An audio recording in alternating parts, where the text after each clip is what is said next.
이거? 응. 자, 들어갈게요. 이거 학교에서 진도도 나갔다는데? 네. 그치? 근데 왜 시험 보면 이래? 아 사랑 빠져가지고. 자, 로봇에도 인권이 있을까? 그랬습니다. 자, 우리가 비문학은 글의 종류 알아야 돼. 자, 어떻게 알아야 되냐면 학교에서 글의 종류가 뭐냐고 유치하게 안 물어봐. 맞지? 자, 여러분 이게 논설문이라는 건 뭐죠? 어떠한 정보를 전달을 해서 그것을 통해서 뭐한다? 글쓴이의 주장이 중심이 되는 글이다. 이게 중요한 거야. 알겠죠? 정보 전달을 목적으로 하는 게 아니다. 뭐라고 얘는? 주장을 전달하기 위한 글이다. 맞죠? 자, 주장을 통해서 자 다른 사람들을 뭐한다? 설득하려고 하는 것이다. 자신의 주장을 관철시키기 위한 것이다. 그래서 논설문이라는 걸 알아야 돼. 논설문이니까 뭐한다? 주장, 즉 주관적인 견해가 많이 들어온다. 주관적인 견해도 자신의 객관적인 자 근거를 바탕으로 하기 때문에 어떤 거 설명해 줘야 되겠죠. 그 다음 예를 들어서 증명일까 예시. 그 다음 아까 얘기했죠. 주장을 설득하니까 설득하는 글이다 라고 하시고요. 자 중심, 소재, 그 다음에 주제 생각하시고 우리가 자 로봇이 나왔어. 여러분들한테는 이 로봇이란 거보다 AI라고 하시면 되겠죠. 그치? 챗GPT로 생각하시면 될 것 같아. 자 걔네들과 인간의 관계는 과연 어떻게 될 것인가? 이런 것에 대해서 새로운 철학적 과제. 자, 그 다음 인간 존재는 어떤 것인가 라는 성찰. 여러분들 성찰을 잘못 생각해서 반성하지 말라고. 자, 어떻게 했어? 깊이 있게 고민해본다. 깊이 있게 고찰해본다. 이런 느낌으로 가시라는 거야. 알았죠? 이렇게 가시게 되면 돼요.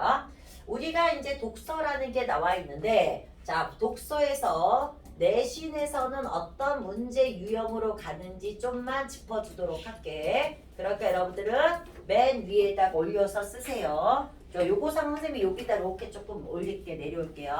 자, 내신 문제 유형입니다. 자, 첫 번째. 학교에서 요거 문제를 할 때는 사실적 사고를 제일 많이 낼 수밖에 없다.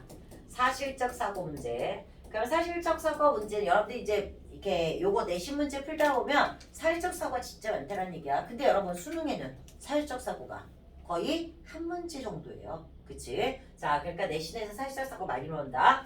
사실적 사고는 당연히 일치하는가 또는 일치하지 않는가 이런 얘기가 나오겠죠. 자, 그 다음 두 번째 들어갈게요. 일치 불일치의 문제지만 문제 유형이 바뀌겠죠. 자, 뭐라고 바뀌어? 다음 질문에 대답할 수 있는지 없는지. 자, 대답할 수 있는지 없는지. 자, 요거를 찾을 거야. 무슨 말인지 알겠니? 다음 질문에 대답을 할 수 있는 게 본문에 있느냐 없느냐. 그게 뭐야? 문제 유형을 바꿨더라도 무슨 적 사고를 물어보는 거야? OX 문제 물어보는 거 맞죠? 사실적 사고 물어보는 거 맞죠? 자, 그래서 이렇게 가시면 됩니다. 자, 그 다음에 사실적 사고를 물어보는 또 하나의 문제 유형은 문단별 중심 내용이야. 문단별 중심 내용. 여러분들이 이런 문제를 접근할 때는 주의할 점이 바로 무엇이냐면 주의할 점이 무엇이냐면 본문에 나와 있는 내용이지만 나와 있더라도 자 그것이 중심 내용이 아닐 수도 있다는 거. 자, 중심 내용이 아닌 경우는 안 된다 라고 생각하셔야 됩니다. 무슨 말인지 이해됐죠? 자, 문단별 중심 내용을 고르라고 했는데 내가 이거 맞았다고 생각했는데 틀렸대. 선생님 여기 있잖아요. 그치? 근데 중요한 건 뭐야? 중심 내용을 고르라고 했잖아. 중심 내용은 요게 아니죠? 여기다. 맞죠? 그래서 낚이는 경우가 있다라는 거 아셨죠? 그래서 이런 문장은 여러분들이 반드시 확인해야 돼. 문단의 중심 내용이 앞에 있는지 뒤에 있는지를 반드시 확인해 버리도록 합시다. 지금 여러분들 학교에는 비문학이 내신형 스타일 비문학이 지금 두 개뿐이 없기 때문에 사실상 이 안에 걸 전체 다 커버하지 못해요. 근데 전체가 다 독서 지문으로 많이 나온다고 한다면 이런 거를 꼭 생각을 하셔야 되거든요. 그래서 요런 게 하나씩 돌아가면서 나온다는 거. 자, 그래서 문단별 중심 내용을 꼭 확인 한번 해주자 라는 얘기. 자, 두 번째 들어올게요. 내신 스타일에서는 요런 문제를 많이 물어봐요. 뭘 문제 오냐? 내용 전개 방법을 물어봅니다. 자, 내용 전개 방법 물어본다. 내용 전개 방법을 필요 이상으로 물어본다. 자, 이렇게 가시면서 내용을 전개시켰는데 어떠한 방법으로 전개시켰냐 이런 얘기야. 자, 내용 전개 방법을 간단히 몇 개만 얘기해 볼게요. 예를 들어 설명하면 예시라고 얘기한다. 당연하죠. 자, 그 다음 어떤 것을 종류로 나눠서 설명한다. 그러면 분류라고 얘기하시면 돼요. 그 다음에 세 번째 분석합니다. 분석이라는 거 뭐야? 어떤 이유가 나온다거나 구성성분이 나온다거나 이것을 분석이라고 한다. 그 다음에 선생님 말 안 빠르죠? 왜냐면 다 배웠던 거다 여러분. 내용 정리만 하는 거니까. 자, 정의야. 정의는 어떤 것에 대한 뜻을 밝히거나 개념을 밝히는 것을 얘기한다. 자, 그 다음에 이런 거 외에 뭐 여러분들 인용이라는 것도 있을 수 있겠죠. 자, 그 다음에 우리가 일상생활에서 비교는 왠지 차이점 같아요. 그치? 선생님은 이름이 김태희여도 자, 뭐야 태한테 김태희랑 차이가 많이 나겠죠. 그치? 그래서 비교한다라는 얘기가 나올 거야. 근데 이런 문학의 용어에서의 비교는 공통점이에요. 자, 공통점을 바탕으로 두 대상을 비교하는 걸 얘기한다. 자, 그렇다고 한다면 차이점을 바탕으로 내용을 전개할 때 우리는 대조라는 용어를 쓴다. 이해되셨죠? 자, 그래서 비교, 대조 이런 것 등을 여러분들 생각하시면 되겠습니다. 내용 전개 방법이 필요 이상으로 너무 자질구레하게 나온다. 맞아. 왜 그럴까? 내용 내기 문제 내기 쉽잖아요. 맞죠, 여러분? 자, 이렇게. 자, 이런 식으로 가시면 됩니다. 그 다음에 자, 학교에서 많이 들어가는 것 중에 하나가 단어 문제야. 단어. 자, 단어. 단어 문제는 따로 왜 쓸까? 아, 내가 선생님이 단어 짚어준 거 외에도 내가 단어를 모르는 게 있어 한번 신경 써줘야겠구나. 됐죠? 단어는 요 옆에 나와 있는 것들 있잖아. 그런 것도 위주로 많이 나오니까 단어도 꼭 한 문제 놓치지 마라. 그 다음에 이 외에 추론 문제가 들어갈 거야. 아마 너희 학교 선생님들은 추론 문제 아마 잘 내실 거예요. 맞죠, 여러분? 자, 선생님들 실력이 대단하시니까. 됐죠? 추론. 보기를 주고 자, 보기의 내용과 비교하는 문제 유형이 나올 건데 이제 여기 보기가 뭐가 들어갈지 모르겠지만 웬만하면 학습 활동이에요. 근데 안타깝게도 요 단어는 학습 활동은 그다지 영향가가 많지는 않다. 이렇게 들어갈 거야. 맞아? 자, 그래서 문제 유형을 요 정도로 들어갈 건데 왜 이걸 미리 얘기해 줄까? 내가 공부할 때 어떻게 해야 돼? 아, 문제 유형이 이런 거니까 사실적 사고 꼼꼼히 공부하겠다. 문단 중심 내용을 추상적으로 알지 말고 앞에 있는지 뒤에 있는지 체크하겠다. 그럼 내용 전개 방법 뭐야? 필요 이상으로 꼼꼼히 해야 되겠다. 단어 놓치지 말아야 되겠다. 이해되시죠? 여기까지는 여기는 여러분들 독해력의 문제지만 여기까지는 노력으로 커버할 수 있는 문제잖아. 이해되셨죠? 자, 그래서 이런 문제로 나온다 라고 생각하면서 공부하라고 미리 알려준 거야. 됐죠? 자, 그래서 이렇게 생각하시면 돼요. 자, 그럼 이제 본격적으로 본문 들어가도록 할게.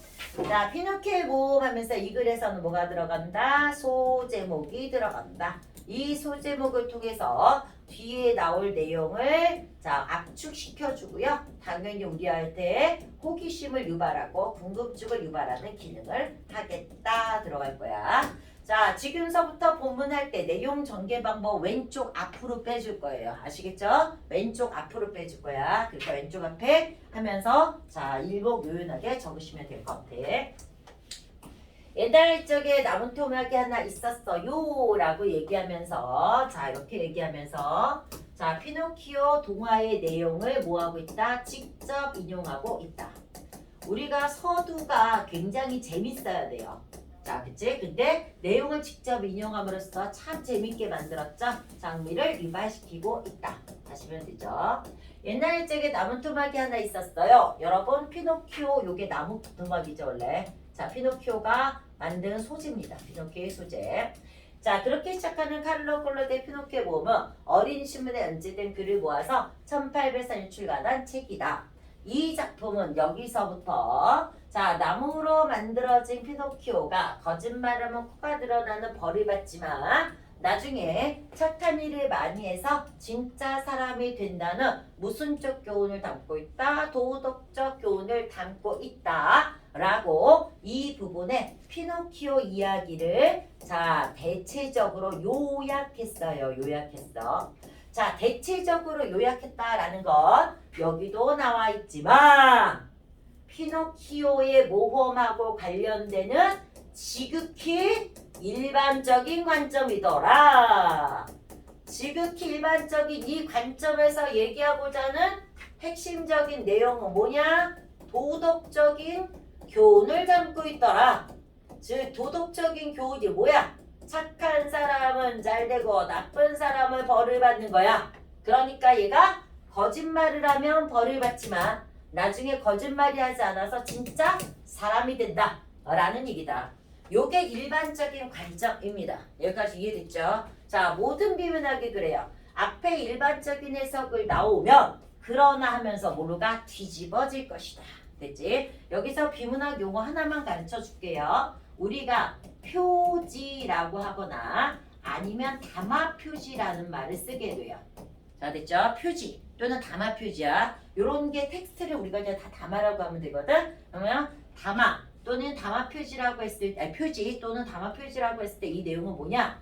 자, 뒤 나올 내용을 우리가 예측하게 해주는 표지야.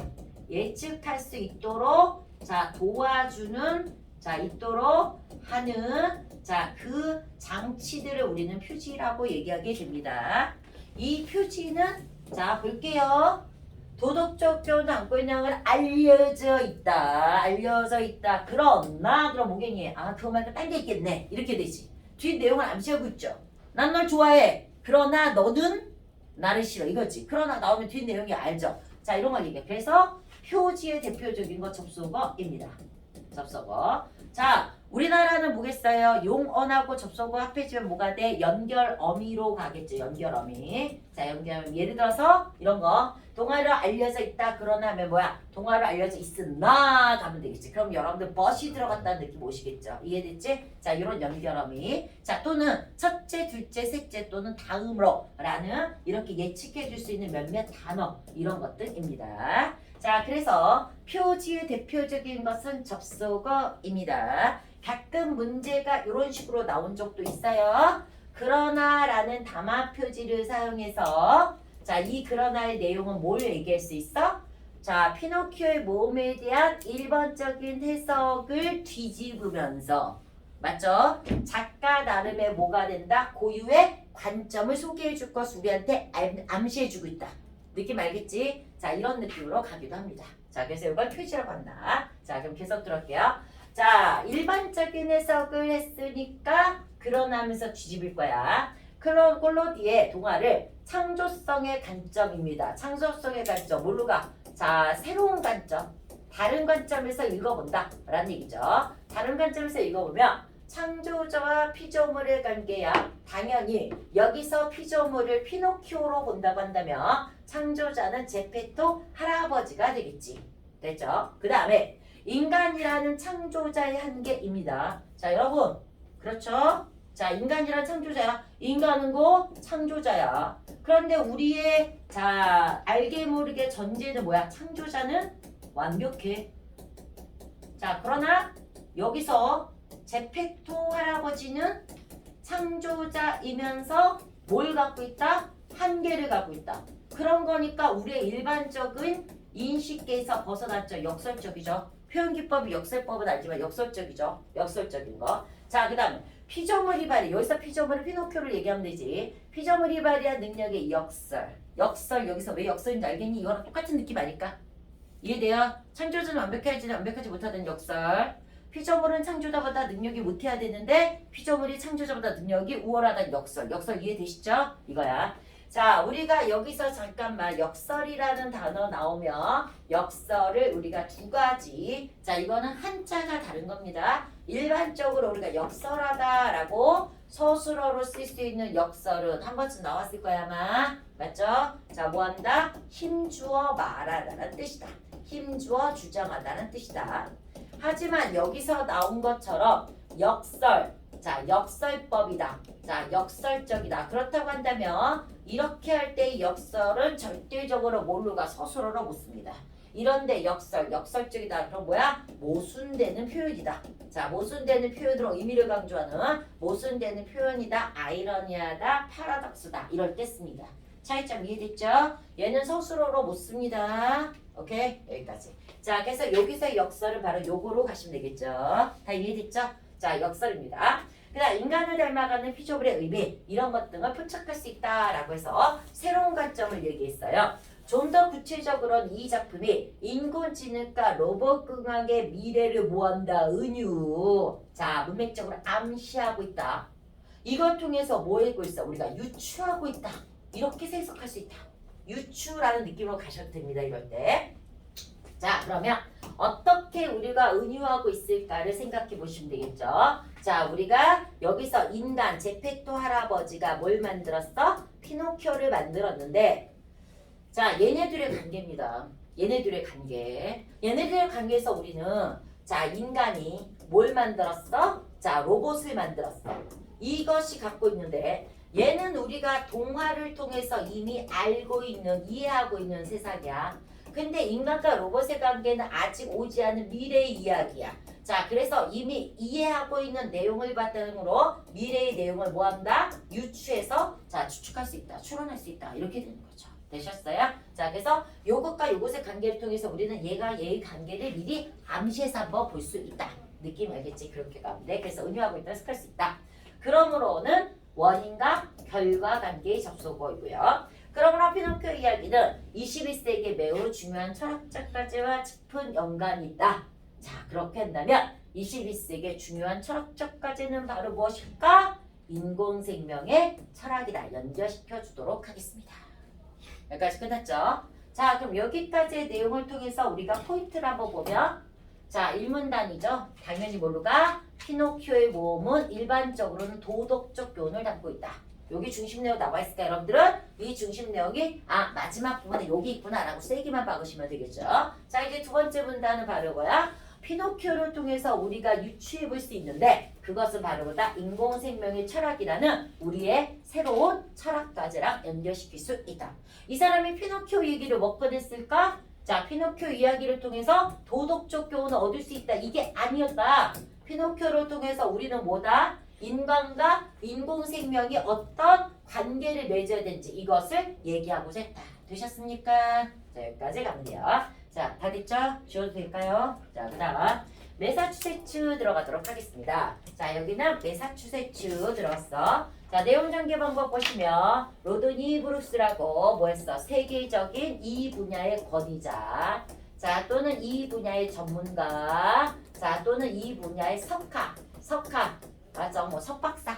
막 이런 느낌 포함하시면 돼요. 다 똑같은 말로 할 수 있어요. 자, 그래서 이 사람의 말을 뭐 하고 있다? 인용하고 있어. 내용 전개 방법은 앞으로 빼준다라고 얘기했어요. 인용하고 있다. 여러분, 인용한다는 건 항상 뭘까? 인용을 통해서 자신의 주장의 근거로 삼는다는 거야.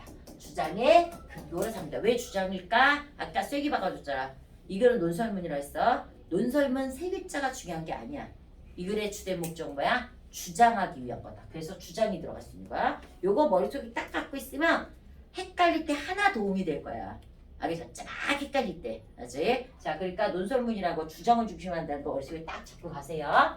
자, 이 사람 얘기를 했어요. 이 사람은 자, 로봇공학의 가장 본질적인 특징으로 자, 로봇이 빠르게 뭐한다? 인간을 닮아간다는 것이다. 닮아간다. 자, 다시 말해 그랬어. 다시 말해. 다른 말로 바꿔서 설명하는 거 환원입니다. 환원해서 말하면 로봇의 진화는 인간 되기를 목표로 삼는다 라는 얘기야. 자, 그러면 우리 이 얘기는 바로 뭐냐? 이는 로봇공학과 뗄 수 없는 것이 자, 로봇공학은 진짜 공학이야. 공학이야. 말 간단히 얘기하면 문과 이과야. 그냥 이과라고 간단히 얘기하면 자, 이과야. 하지만 이 로봇공학은 뭐다? 인간학과 뗄 수가 없다. 인간학은 쉽게 말하면 뭐겠어요? 자, 뭐 인류학이랄까 뭐였지? 인문학이잖아. 인문학. 그치? 철학이란 얘기야. 단순히 말하면 이분법적으로 말하면 이공계와 문과는 뗄 수 없다. 자, 그럼 공학자들이 고민해야 되는 게 뭐야? 인간학이다. 왜 인간학을 공부해야 될까? 자, 모든 로봇에 지난 인간되기를 목표로 삼기 때문이다. 그치? 그래서 미래 세계는 로봇공학 하는 사람들은 반드시 인간학을 같이 해야 된다. 왜? 로봇은 인간 되기를 목표로 하기 때문에 우리가 인간이 무엇일까? 인간에 대해서 알아야 되기 때문에 인간학이 역시 중요하다라는 얘기. 이는 것 로봇에게 인간적인 위상과 인간적 권리를 얼마만큼 인간할 것이다 라고 했어. 자, 그러면 요것이 우리가 인간학의 구체적인 내용이다 라고 생각하시면 되겠죠. 인간학은 인간적인 위상, 자, 위치와 모습이 어떤 것인가, 인간적 권리를 얘네한테 얼마만큼 인정하실 것인가, 요것을 이야기한다. 약이 어떤 문제를 불러일으키다. 단어도 중간중간 들어갔습니다, 여러분. 이 모든 것은 철학적까지 시작해서, 자, 들어갈게요. 우리가 로봇공학을 공부할 때는 첫 번째 철학적까지, 야, 존재가 뭘까? 쟤랑 우리랑 관계가 뭘까? 라는 고민 속에서부터 시작해서, 자, 그 다음 법이야. 법적으로 걔한테 어떤 법적인 지위를 줄 것인가, 처벌을 어떻게 할 것인가, 여기서 넘어가서 특히 사회학적까지, 사회 속에서 걔랑 나랑은, 로봇이랑 나랑은 어떤 관계를 가질까, 지배와 피지배의 관계를 가질까, 1억까지 번져갈 것이다 라는 말이야. 즉 무슨 말이야? 자, 로봇공학은 공학은 우리에게 단순히 공학이라는 것뿐만이 아니라, 자, 새로운 철학적인 문제 제기를 하고 있다라는 얘기야. 철학적인 문제 제기를 하고 있다. 그렇다고 한다면 이 철학적인 문제 제기는 단순히 철학문이 아니라 법학, 사회 여기까지 간다. 자, 쉽게, 자, 이걸 얘기하는 거죠. 자, 로봇은 뭐겠어? AI는 앞으로 하나의 타자가 될 거야. 아직 존재론 조금이, 철학 조금이. 걔를 타자로 인정한다면 이제 막말로 걔한테 뭘 줄 수 있어? 주민등록증 번호를 법적으로 쥐할 수 있어? 투표권을 쥐할 수 있어? 법적. 맞죠? 그럼 사회학적 관계로, 자, 걔가 내 고용주가 될 수도 있겠지. 아니면 우리는 걔를 영원한 피조물로 보면 AI를 우리가 보겠어. 그냥 피고용인으로 대할 수 있겠지. 뭐 이런 것들. 알겠죠? 굉장히 힘든 문제고, 이런 중요한 문제고, 이런 중요한 문제 바로 여러분의 문제입니다. 그렇죠? 자, 여러분은 일자리를 우선 다퉈야 되겠죠? 그렇지? 자, 그래서 여기까지 끝냈으니까, 자, 그러면 포인트 한번 들어가도록 할게요. 자, 딱 즐거우니까 알겠지? 이 사람 말을 통해서 우리가 얘기하고자 하는 건 인간되기, 그렇기 때문에 인간적 위상과 인간적 권리, 그래서 인간학이고, 자, 그래서 우리가 중요한 단어는 바로 인공 생명의 철학의 문제이다. 그렇지? 자, 공학과 철학의 고민을 어떻게 접목시킬 것인가, 여기까지 가시면 됩니다. 포인트는 계속 보시겠지만 맨 마지막에 있었습니다. 자, 남은 단어로 할게요. 역시 피노키오로 가니까 오 재밌어요 이런 거지. 피노키오가 사람을 닮아간다 표시하시고요. 그러면 피노키오가 얘기하는 사람을 닮아간다는 뭘까? 사람처럼 착하게 군다가 아니에요. 그렇죠? 자, 사람을 닮아간다 뭐야? 사람처럼 뭐가 있다? 한계가 있다. 실수가 있다. 이 얘기야. 자, 그래서 자, 피노키오가 사람을 닮아간다 할 때 사람 닮아간다는 말은 무엇일까? 자, 1번. 장난칩니다. 장난치면 안 되는데 장난칩니다. 얘들아, 자, 치연아, 네가 만약 로봇을 만들었어. 그럼 너는 로봇이 네 말에 잘 순응하기를 바래 안 바래? 바라죠. 완벽하게 바랄 거야. 알지? 명령 내리는 대로 아웃풋이 팍팍 되길 바라지.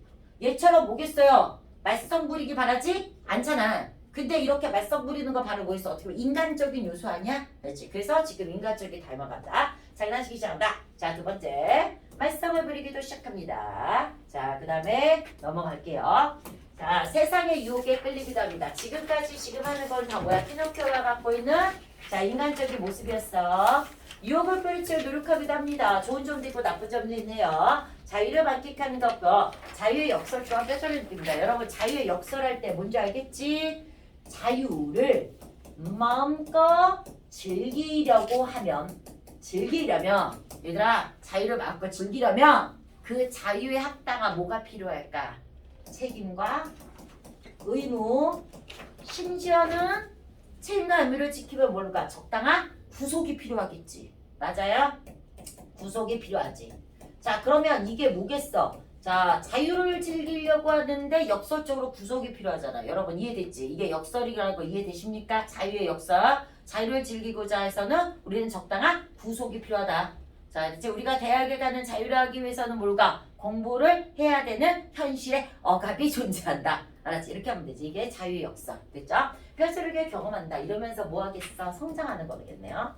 자, 그다음에 욕심이 지나쳐서 자, 번호는 중요하지 않아요, 여러분. 욕심이 지나 자기만 상하기도 하며 그다음 많은 실수를 저져 후회하기도 합니다. 즉 보겠어요. 보통 사람들처럼 희망이 있지만 이 희망을 통해서 기만이라는 단어 알아둘게요. 자, 희망을 통해서 희망에게 속임을 받기도 합니다. 자, 이 희망의 기반은 뭐겠어요? 희망을 가졌으나 희망에 대해서 뭐한다? 자, 실망하기도 한다. 아, 희망, 네가 날 속였어. 이제 실망하기도 한다. 고뇌의 결심. 자, 고뇌를 통해서 역설적으로 뭐 합니까? 성숙을 하기도 한다. 이 얘기겠죠. 계속 역설적인 거 이해되시죠? 이것 또한 경험한다. 무엇보다 늘었다 저랬다 자세히 붙들어 거짓과 진실에서 무엇입니까? 갈등한데요. 자, 로봇은 갈등하지 않겠죠. 자, 여기까지 나와 있는 게 피노키오가 갖고 있는 인간적인 면입니다. 인간을 닮아가는 속성을 얘기합니다. 인간을 닮아가는 속성입니다. 자, 이 속성을 얘기하기 위해서 어떻게 써? 예를 들었어. 자, 그 다음에 얘를 쭉쭉쭉 나열했습니다. 뭐라고 한다? 17라고 한다. 양수기씨 오케이? 자, 그러면서도 언젠간 인간지 똑같이 돼요. 자, 피노키오가 갖고 있는 목적 이거죠. 자, 요거는 피노키오도 똑같았고 모두 똑같았어. 로봇도 똑같았어. 그렇기 때문에 우리는 피노키오와 제페토 할아버지의 관계를 통해서 로봇과 인간의 관계를 뭐 할 수 있다? 유추할 수 있다. 왜? 공통점이 있기 때문이지. 차이점만 있으면 유추할 수 있을까 없을까? 없잖아요. 그쵸? 그래서 유추할 수 있다라는 얘기야. 인간 동물 때 열망을 버리지 않는다. 결국 피노키오는 자, 꼭두각시 뭔지 보세요. 꼭두각시 인형이에요. 그치? 꼭두각시는 뭐한다? 남의 조종에 따라 움직이는 사람의 조직을 뭐한다? 비유하는 것이다. 자, 결과적으로 꼭두각시 인형이 아니라 뭐가 되었다? 진짜 어린이가 되었어요. 라는 작가의 말처럼 사람이 된다라고 해서 작품의 내용을 또 인용하고 있고요. 자, 그것도 진짜 어린이가 됐다라는 말은 뭘까? 착한 어린이가 됐다. 여러분, 착하다의 기준은 누구의 기준에서 얘기야? 인간의 기준에서 얘기야. 인간 중심적 발상입니다. 인간 중심적 사고죠. 이거 뒤에 나오죠, 여러분. 자, 그래서 피노키오의 조물주인 제페토도 말할 수 없이 해피엔딩으로 끝나게 됩니다. 결과적으로 피노키오의 모험은 뭘로 끝납니까? 해피엔딩으로 끝나게 됩니다. 다 되셨죠? 자, 그러면 여기까지 얘기했어. 자, 여기까지 왜 얘기해줬을까? 들어가도록 할게. 자, 글쓴이는 여기까지는 얘기 중에서 가장 중요한 게 뭐겠어요? 자, 왜 우리가 자, 로봇과 인간의 관계를 얘기하려고 하는데 갑자기 피노키오가 왜 나왔을까? 피노키오 일반적 해석은 이거지만 자, 이 글쓴이 해석은 바로 그것이 아니다. 자, 나는 피노키오를 통해서 얘를 유추해 볼 수 있다 라고 얘기하고자 한다. 그렇다고 한다면 인권 생명의 철학은 뭘까? 로봇의 목표는 인간 되기였는데 역시 이건 뭐였어? 피노키오의 목표도 똑같았다. 자, 그렇기 때문에 우리는 이것을 대전제로 유추해 볼 수 있겠다. 이런 느낌이겠죠. 이해되셨죠? 자, 그럼 여기까지 다 했습니다. 그러면 이제 피노키오 얘기에서 우리는 어떤 유추를 곡선에 이끌어낼 수 있을까를 좀 본다라고 생각하면서 자, 그 다음 로봇, 착한 로봇 들어갈게요. 동화속 피노키오 이야기는 매우 못한 결말을 이룬다. 그러나 됐죠. 역적 관계의 접속어를 통해서 우리가 새로운 생각을 해보도록 할 거야. 그러나 우리의 민주도 과연 그럴까? 미래 세계와 동등한 거를 살아갈지도 우리 인간세계보다 착한 로봇일까? 그렇습니다. 여러분 이거 서리법으로 절대 하시면 안 돼요. 맞죠? 자, 뭐야? 의문형 어미 의문문을 통해서 과연 그럴까 어쩔까라고 우리 독자들로 하려고 뭘로 간다? 문제 제기를 한다라는 얘기야. 자, 문제를 던져본다라는 얘기야. 자, 과연 우리의 미래도 이렇게 해피할까? 제페토 할아버지처럼. 자, 인공생명들 모두 착할까?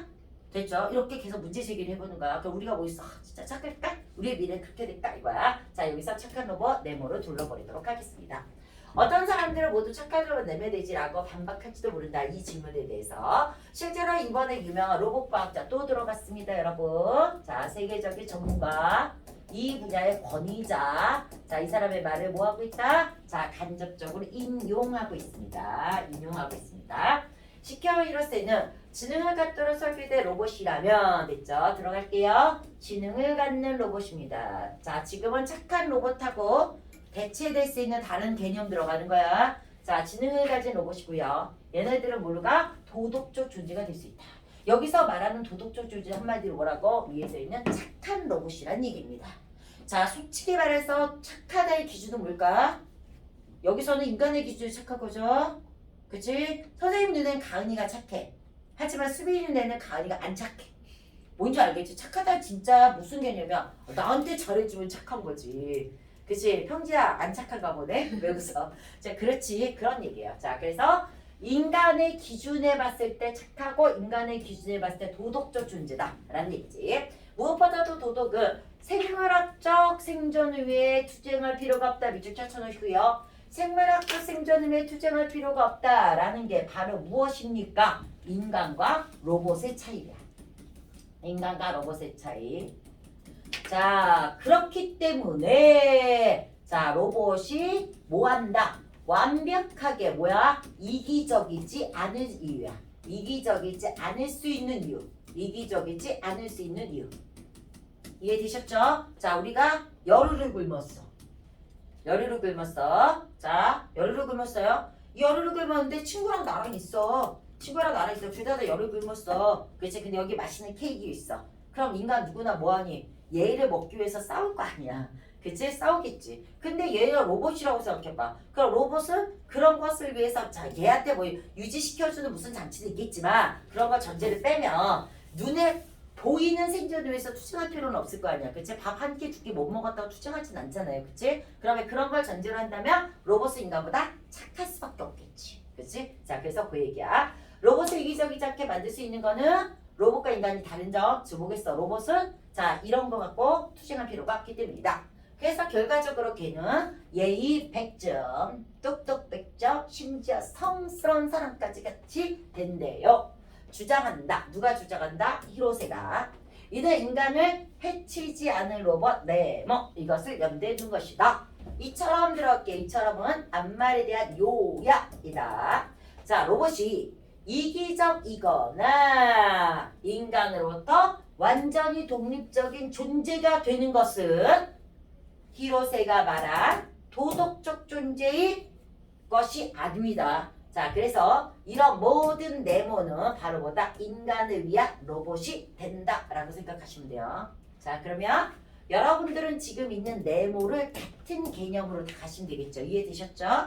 자, 우리가 인간을 위한 로봇이라고 얘기할 수 있는 로봇은 과연 무엇이다? 자, 첫 번째, 인간에게 해를 가하지 않을 로봇입니다. 자, 두 번째, 이기적이거나 인간으로부터 완전히 독립되지 않는 로봇을 얘기한다. 인간으로부터 완전히 독립되지 않는다라는 말은 자, 인간이 통제할 수 있는 것이다. 그럼 이거는 독립적인 존재가 될까 하는 거니까 인간의 통제를 벗어난다라고 하시면 되겠죠, 여러분. 무슨 말인지 알겠죠?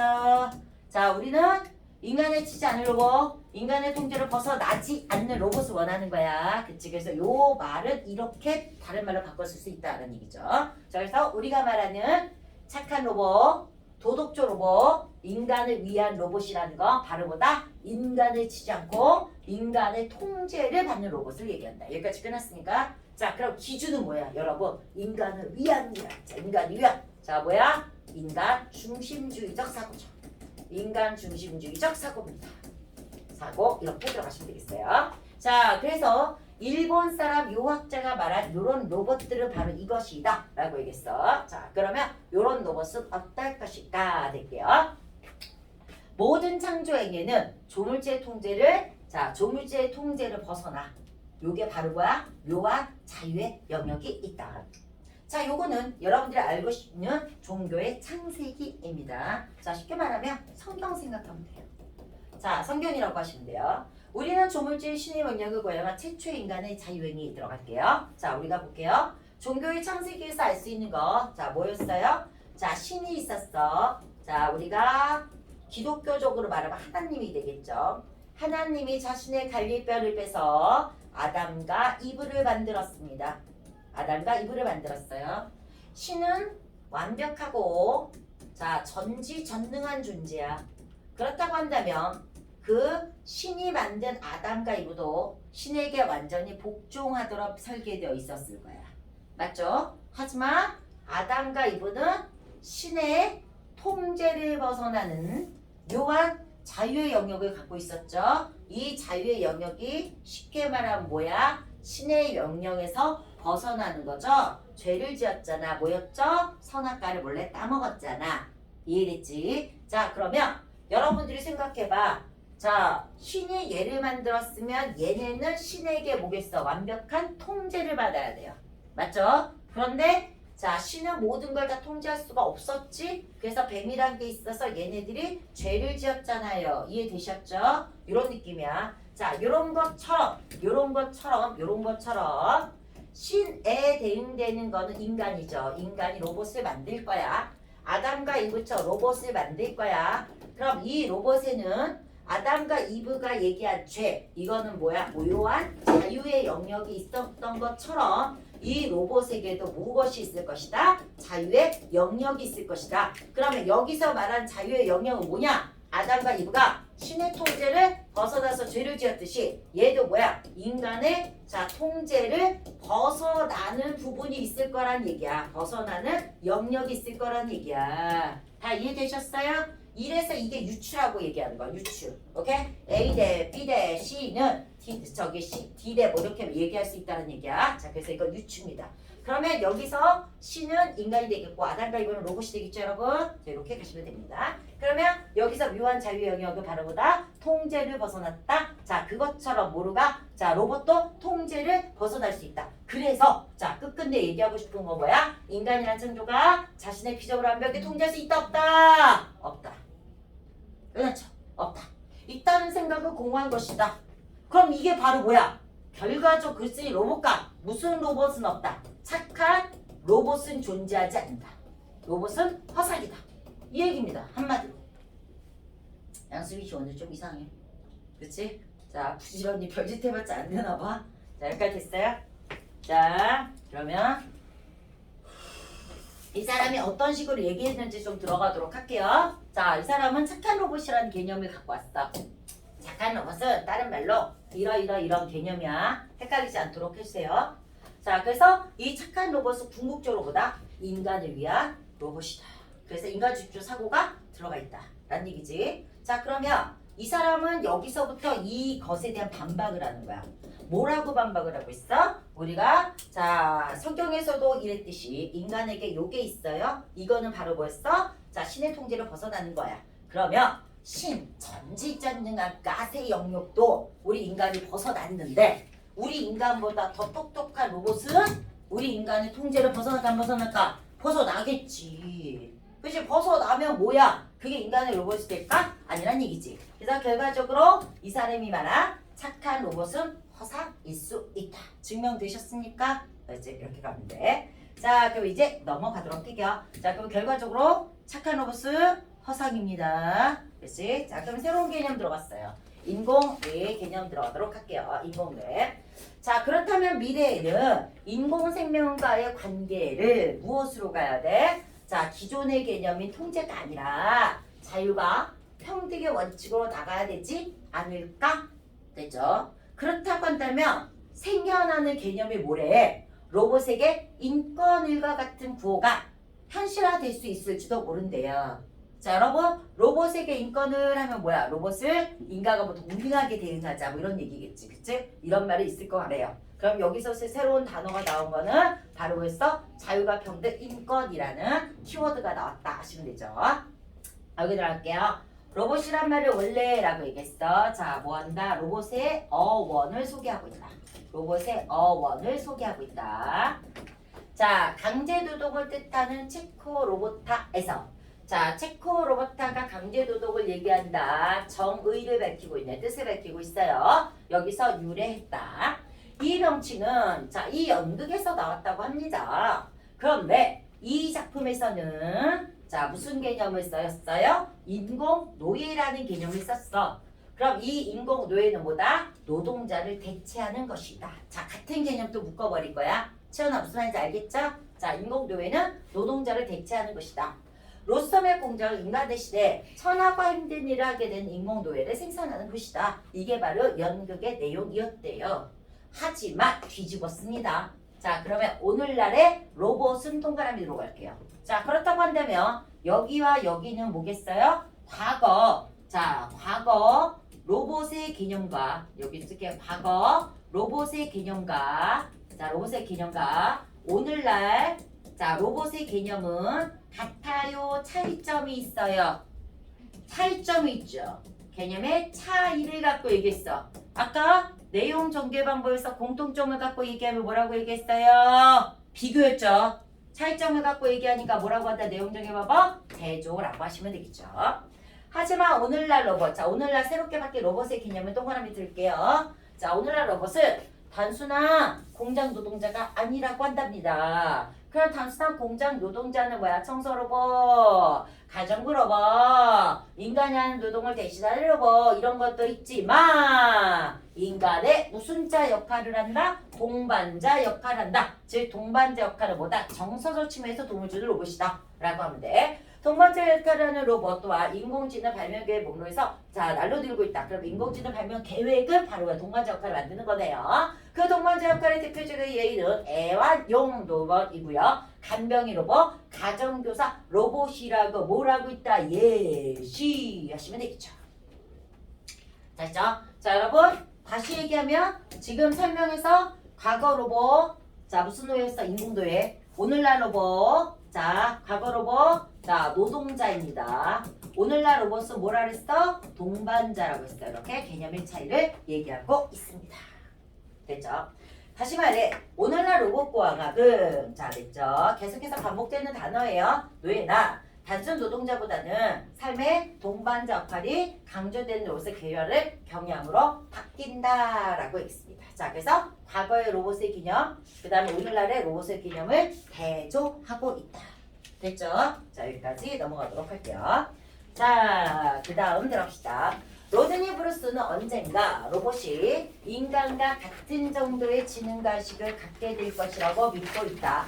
브루스는 이것이 현실화될 때 이거 지시어라고 얘기했어요. 이거죠.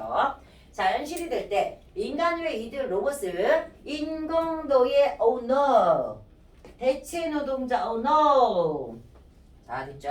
이것은 비윤리적인 것이 될 것이다. 라고 로드니 브루스의 로봇관이고 이 로드니 로봇의 로봇관은 글쓴이의 로봇관하고 일정 정도는 비슷하죠. 그치? 자 이렇게 그래서 우리가 우리의 창조물을 노예처럼 취급해서는 안 되는 것이다. 그래서 로봇을 대할 때 인간이 갖춰야 될 태도 자 로봇을 대할 때 우리는 뭐한다? 대체 노동자로 부르지 말고 뭐한다? 동반자로서 자 동반자로서의 자 태도를 갖고 우리가 해야 되겠다라고 해야 돼. 그럼 뭐한다? 인권을 부여해야 될 것이다 라는 얘기지. 인권을 부여할 것이다. 됐죠? 자 그럼 여기까지 다 됐습니다. 자 그 다음 착한 로봇의 개념 자 소재별 나왔었죠? 착한 로봇의 개념이 어디에서 나왔어? 일본인 여기에서 나왔습니다. 자 이런 로봇은 이런 거였어. 하지만 이렇게 들어갔죠. 글쓴이의 로봇가는 이거였어요. 그래서 글쓴이 로봇가는 자 이로서의 착한 로봇가는 뭐가 있다? 반박하고 비평하고 비판하고 있다.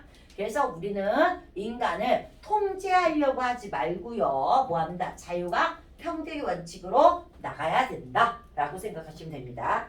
자 로봇의 역할은 확대됐는데 어떻게 됐다? 인공노예에서 자 동반자 역할을 가면서 그래서 앞으로 미래는 이렇게 갈 것이다 라는 얘기. 동반자 역할을 가니까 우리는 뭐야? 인권을 부여한다 라고 생각하게 될 거야.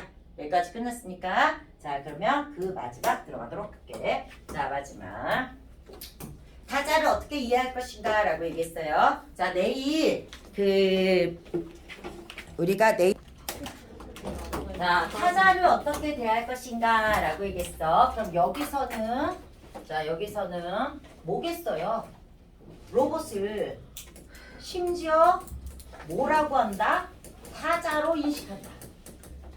이 타자라는 거는 타자로 인식한다는 뭐였어요? 자 단순히 타인 이 개념을 넘는 거야. 뭘로 인식한다? 자 새로운 또 하나의 존재로 인식한다. 이 얘기입니다. 알죠? 자 그럼 이제 들어갈게요. 타자를 어떻게 대할 것인가? 여기서 말하는 타자는 누구라고요? 로봇이라고. 그렇지 무슨 개소리야.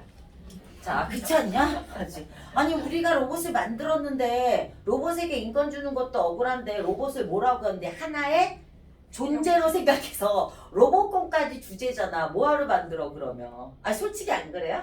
맞지 않아요? 이해가 안 되는데 이게 이 세상이잖아. 너도 있지? 이 세상이 엄청나게 지금 빨리 바뀌고 있어요. 너희가 지금 요 안에 있어서 그래. 책 안에 있어서 그래. 나이 많은 나 같은 경우도 눈 뜨고 이러라면 챗GPT가 활동하고 있는 영역이요. 맞아. 저기잖아.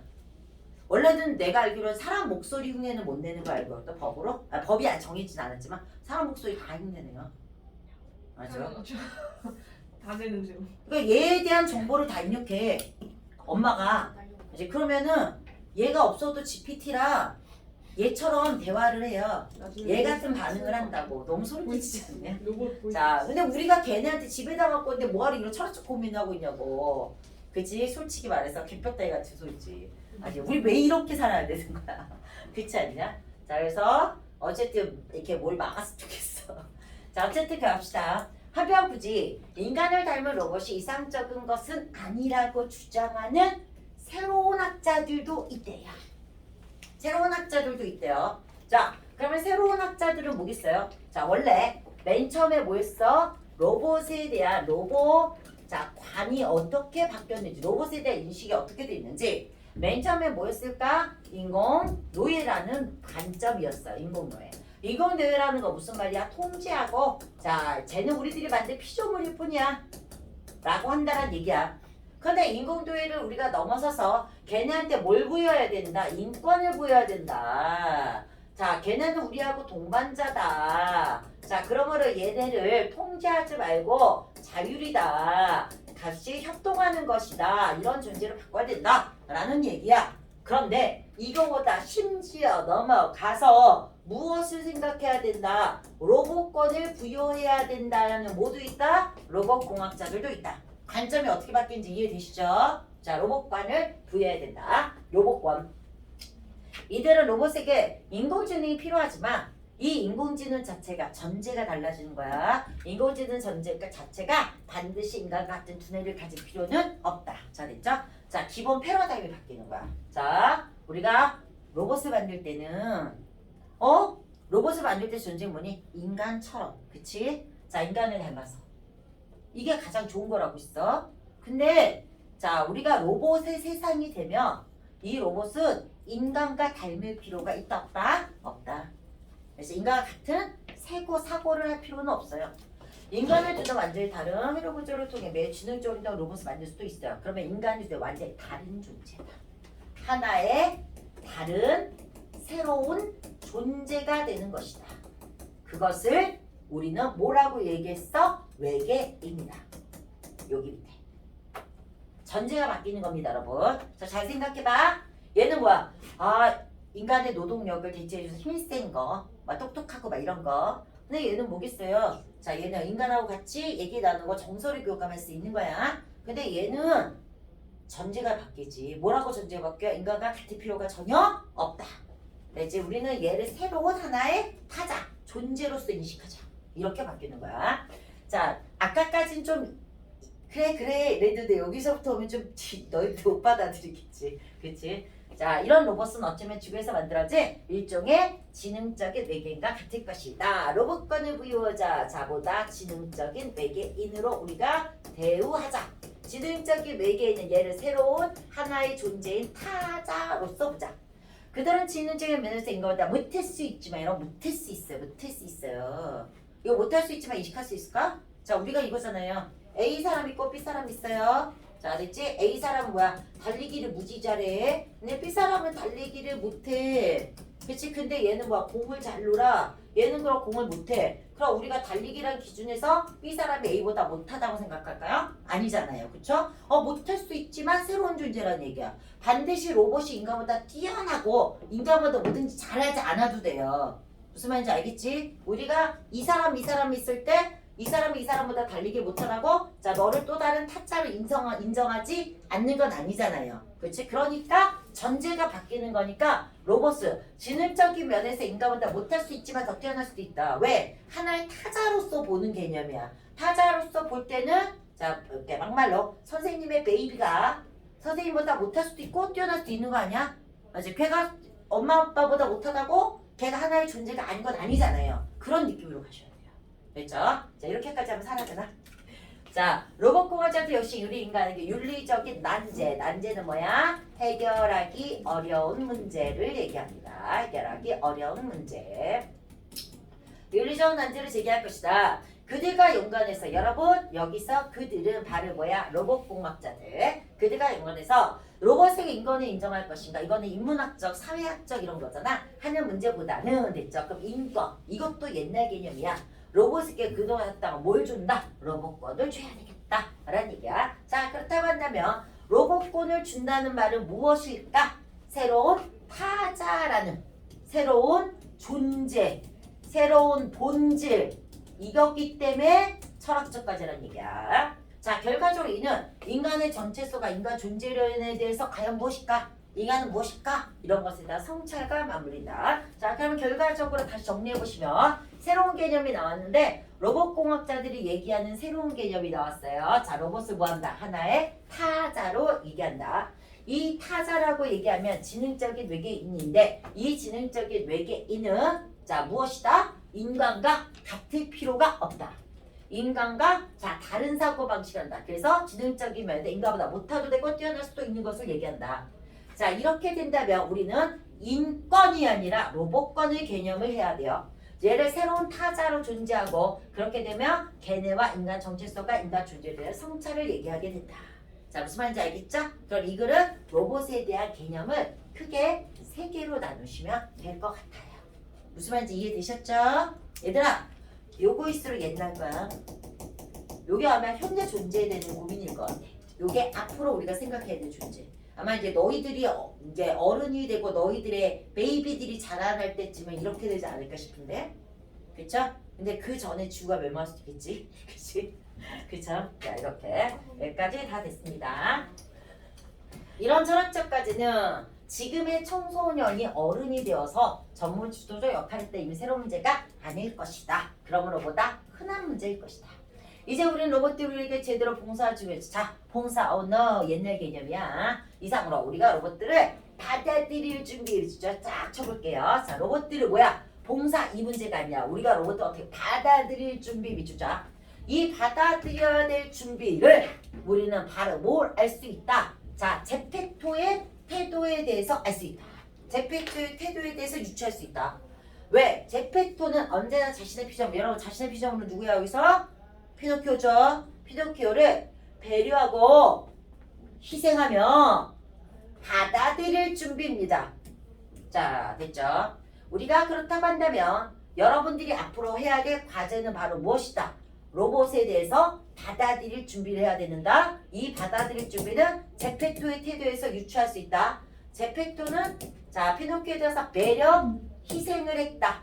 한마디로 무엇을 해야 된다? 인내를 해야 된다. 라는 얘기. 그래서 우리는 서로 인내하는 것을 배워야 합니다. 그래서 우리는 피노키오의 재미있는 얘기도 좋지만 야, 여기서는 제페토의 태도를 우리에게 보자. 제페토의 태도는 바로 그걸 통해서 뭐다? 우리 자, 제페토의 태도에서 물루가 인간이 무엇에 로봇에 대해서 자, 로봇에 대해서 가져야 할 태도야.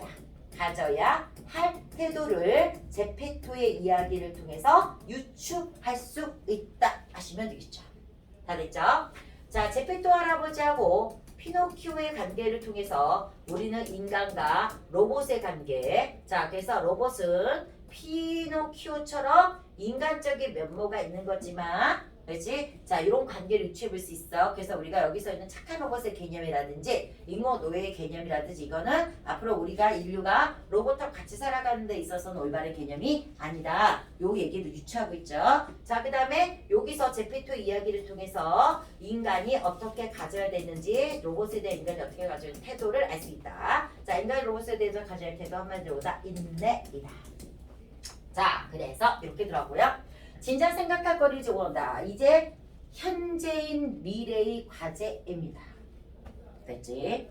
자, 그 정도로 뭐한다? 중요하기 때문에. 자, 중요하기 때문에 현재인 미래의 과제. 아직 일어나지 않은 문제이지만 우리는 뭐한다? 현재인 지금부터 고민해야 된다는 얘기야. 맞아요? 자, 그 얘기야. 피노키오의 몸은 꼼꼼히 읽어보지 않겠는가? 자, 겠죠? 이 부분을 통해서 뭐한다? 우리들에게 당부가 들어가고 그렇기 때문에 여운을 우리한테 남겨주면서 끝나게 됩니다. 하시면 됩니다. 우리가 이제 자 비문학을 읽을 때는 결말이 어떤 역할을 하고 있는가 라고 해야 되는데 일반적으로 결말이 하고 있는 많은 역할은 본문의 내용을 요약해 준다라고 얘기합니다. 이 글은 이렇게 나오면 틀립니다. 그래서 됐죠? 요약해 주는 게 아니라 우리가 앞으로 진작에 생각해 볼 것을 권유하면서 암시를 하면서 끝난다 라고 하시면 되겠습니다. 권유, 당부. 괜찮죠 여러분? 자 내용이 좀 정리가 될 거야. 그치? 정리가 되는데 여러분들이 이제 고민해봐야 될 문제 여러분들의 세상이기 때문에 자 여러분들도 조금 더 재밌지 않았을까 싶어요. 자 그 다음에 우리는 새로운 타자로서 이건 미래의 가지입니다. 자 철학적까지 자 구조해주는 것 일종의 지능적인 외계입니다. 그게 새로운 타자의 개념이었습니다. 그래서 로봇권의 문제가 얘기될 수 있다. 자, 그래서 이렇식을 우리가 고민해줘야 되고요. 더불어 살아가려고 하면 우리는 뭐하다? 배려와 인내식 이것이 필요하다라고 얘기했습니다. 자, 내용은 다 됐으니까 학습활동을 통해서 내용 요약만 들어가도록 할게요. 자, 들어갑시다. 요걸 통해서 피노키오의 몸과 할아버지 요걸 통해서 우리는 이 얘기를 뭐하고 있다? 유추해 볼 수 있다. 아까처럼 은유해 볼 수 있다. 은유는 암시적으로 비유하는 걸 얘기하거든요. 맞죠? 암시적으로 비유한다. 창조자 피조물, 조물주인가, 지피터라지인가, 로봇 이렇게 얘기할 수 있어요. 로봇의 역할은 한마디로 뭔다? 변화하고 있다. 이렇게 유추하시면 돼요. 변하고 있다. 여기에서 자 동반자 역할로 변하고 있다. 그렇다고 한다면 미래의 로봇은 바로 무엇일까? 자, 뭐였어? 새로운 타자의 개념으로 우리가 로봇권이라는 개념을 고민해 봐야 되는 그런 존재가 될 것이다. 이렇게 생각하시면 되겠죠. 여기까지 있죠? 자, 그 다음에 글쓴이의 의견과 일치하는 학자인지 반대 있는 학자인지 보셔야 됩니다. 자, 시게로세는 도덕적 존재가 되는 것을 얘기하고 있고 자, 여기까지 될 수 있을 것이래요. Oh no. 맞죠? 자, 반박하고 있습니다. 그래서 얘와 얘는 자, 무슨적 가치가? 대조적 가치가 됐어. 자, 이기적으로 행동하거나 완전히 독립적인 재주가 있다. 이 말은 뭐야? 통제에서 벗어날 수 있다. 자, 통제에서 벗어날 수 있다. 그 다음에 그래서 뭐한다? 묘한 자유의 영역에서 활동할 수 있다. 그래서 인간에게 자 뭐한다? 위험을 줄 수도 있다. 이 얘기죠. 위험을 줄 수도 있다. 자 그렇게 여기까지 하시면 될 것 같아요. 자 나머지 2번 다 되셨죠? 자 나머지 건 쭉쭉 읽어보시면 될 것 같아요. 자 이렇게 얘기가 나왔는데 다른 책에도 그 AI하고 관련되는 지문이 많이 나와요. 다른 데는 학습활동이 조금 더 영양가가 있거든. 근데 여기서 이 작품은 조금 영양가가 조금 없기는 아닌 것 같아. 자, 그래서 여기 테이의 숙지 이거 학교에서 안 했다고 난 들었는데. 안 했어요? 자, 그럼 한번 들어볼게요. 안 했다고 들어봐. 자, 테이는 마이크로소프트가 이렇게 채팅 로봇입니다. 10대 소녀로 설정돼 있어요부터 자, 난다고요. 알파고트 돼서 테이의 특징이 들어가시고요. 나머지 쭉 들어가시면 돼요. 자 문제는 의도를 가진 인간들이 개입해서 됐죠? 마이너스 인간들이겠네. 자 개입해서 이거 의도는 뭐겠어? 자신들에게 유리한 의도죠. 자신들에게 유리하게 만들었을 거야. 자 이런 의도를 가진 게 개입해서 태의 자율학습을 방해했다는 것이다. 이것이 바로 문제 상황입니다. 극우 성인들에게는 태가 차별받아 돌려나자라고 얘기했어. 그럼 여기서 의도를 가진 인간들은 극우 성향의 인터넷 게시판이 하나의 예가 될 수 있겠네. 이들은 실제로 태희에게 인종차별을 바랄까 요소를 반복 주입했다. 그 결과 태희가 히틀러가 좋아 난 유대인이 싫어라고 얘기했어. 그래서 태희 운영을 중단하는 결과가 났다. 미국의 사이버문제 IT 정말 이제 예상된 일이다. 라며 태희의 시스템은 사용자가 설계하는 것으로 되어 있다. 그들의 행동을 반영한다. 여기서 그들을 바로보다 사용자. 지금 챗GPT도 막말로 백인이 만들었어? 흑인이 만들었어? 백인이 만들었죠. 그렇지? 사고방식에서 미국 중심의 자본주의 중심의 그런 사고방식이 됐을 거야. 그치? 그래서 그렇게 있잖아. 그 유명한 얘기잖아. 챗GPT에 우리나라 이완용 말고 다른 사람이나 이렇게 얘기했을 때 입력을 했을 때 진짜 그 얘기가 나온대잖아요. 뭐 훌륭한 뭐 이렇게 알지? 잘못된 정보 이쪽 정보는 별로 없어서 알았죠? 그렇게 돼요. 이제 그래서 굉장히 위험해요. 진짜 굉장히 위험하고. 자, 그다음 IBM에 왔으니 유행어 설명과 육설을 사실하면 늑대손에 자라 됐죠? 이 늑대손이 바로 부스다. 지금 동그라미 다 있어요. 의도를 가진 사람들 대표적 얘가 그 구성이야. 자, 사용자 자 늑대손 이렇게 가시면 되겠죠. 여기까지 됐죠? 여기서는 역시 인용. 자, 그러면 새로운 사회 현상을 제기할 수 있는 철학적 문제는 바로 무엇일까?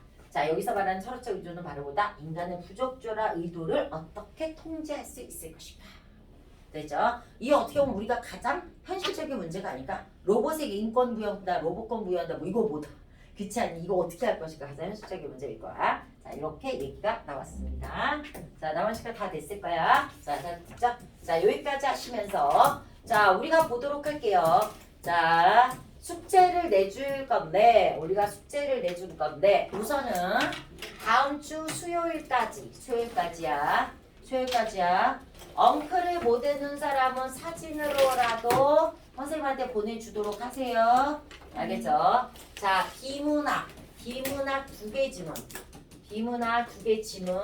지문 복기 됐죠? 그 다음에 요게 자습서 문제예요. 자습서 문제 푸시고 그 다음에 문제 1회까지 푸시고 이해되셨죠? 그 다음에 아마 비문학 말고 앞에 자료 문학 알겠죠? 문학은 거의 다 2회까지 다 돼 있을걸요. 맞죠? 네.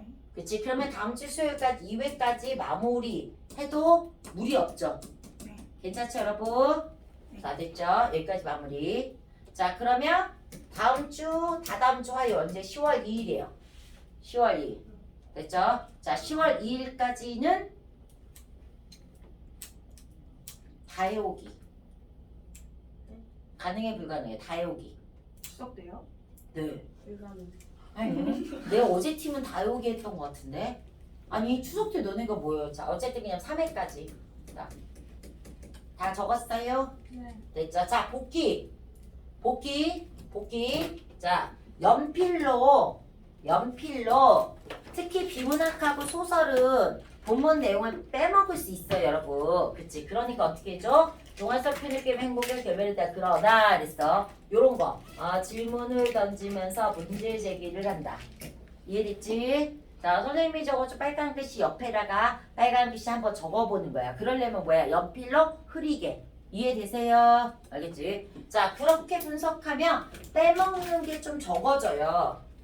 이해돼요? 복귀 무슨 말인지? 자, 그래서 이렇게 반드시 갖고 오세요. 자, 이렇게 비문학 복귀도 열심히 했는데 자, 비문학에서 틀렸다면 10만원 줍니다. 10만원.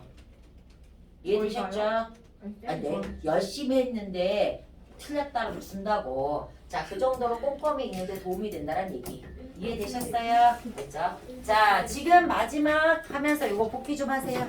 5분 동안 복귀 좀 하면서 수요일날 하고 질문거리. 땡큐. 얘 원래 클리닉이잖아요. 아, 그러네. 최선 저를 받아가.